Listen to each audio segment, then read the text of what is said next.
Oui, alors j'ai choisi le personnage de Shaoul Améler parce que c'est un personnage dont on parle finalement très peu. Et pourtant, c'est le premier roi d'Israël, donc l'homme qui incarne la royauté, la malchoute d'Israël.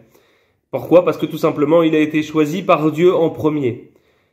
Pour s'intéresser un petit peu à Shaoul, il faut savoir qu'il vient, lui, de la plus petite famille de Benjamin, c'est-à-dire la plus petite famille de Benjamin qui s'appelait la famille de Kish. Et lui était le plus jeune de cette famille.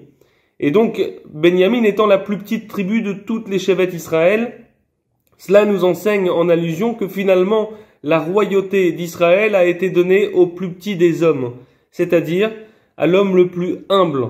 En réalité, c'est ce que Hachem voulait, c'est l'humilité qu'Hachem veut en trait de caractère particulier pour un roi. Un roi d'Israël doit être forcément un roi humble. Pourquoi? Pour laisser exister le roi des rois, c'est-à-dire Hachem. Parce que si maintenant j'existe moi en tant que quelqu'un, en tant que personne, et donc finalement je ne vais pas laisser la place à quelque chose d'autre d'exister, et bien évidemment je ne laisserai pas la place à Dieu. Et donc le rôle du roi d'Israël, c'est bien évidemment de dévoiler Dieu dans le monde et de faire exister le roi des rois, pour justement faire l'intermédiaire entre Dieu et son peuple. Alors les amis, où on sait que Shaoul a fauté, c'est justement dans cette humilité-là, c'est parce qu'il a pensé par lui-même, lorsque Dieu lui a demandé de tuer tous les Amalécites, il a pensé qu'il fallait laisser les animaux en vie, alors que Dieu lui avait demandé explicitement de tuer également les animaux. Il a pensé par lui-même que laisser les animaux en vie lui permettrait de donner des offrandes à Dieu, et il a même laissé finalement le roi d'Amalek en vie. Cela nous enseigne qu'en réalité, quelqu'un qui pense par lui-même, alors c'est quelqu'un qui n'est pas apte à la royauté d'Israël, parce qu'en réalité, le vrai roi d'Israël est l'homme le plus humble, comme on l'a vu avec David et c'était Élim, l'homme le plus humble, qui permettra justement et qui donnera là toute la place pour Dieu d'exister et de se dévoiler à travers lui, comme l'était Moshe Rabbeinu, l'homme le plus humble au monde, et qui a justement dévoilé Dieu à son peuple.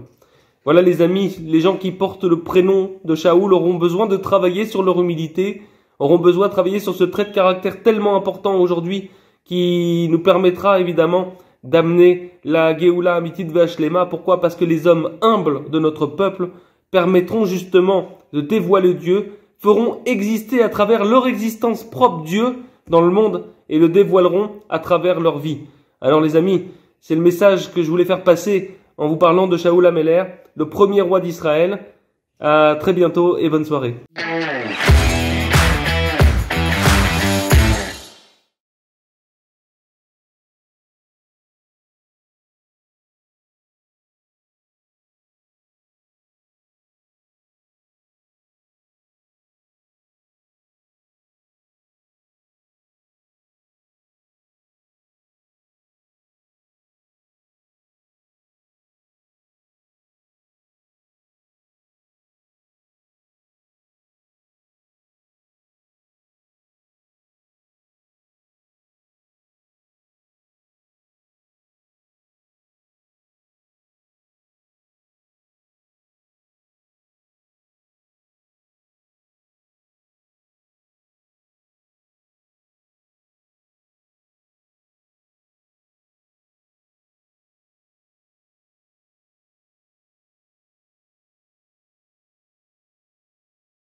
Elle avait toutes ses facultés. Voilà.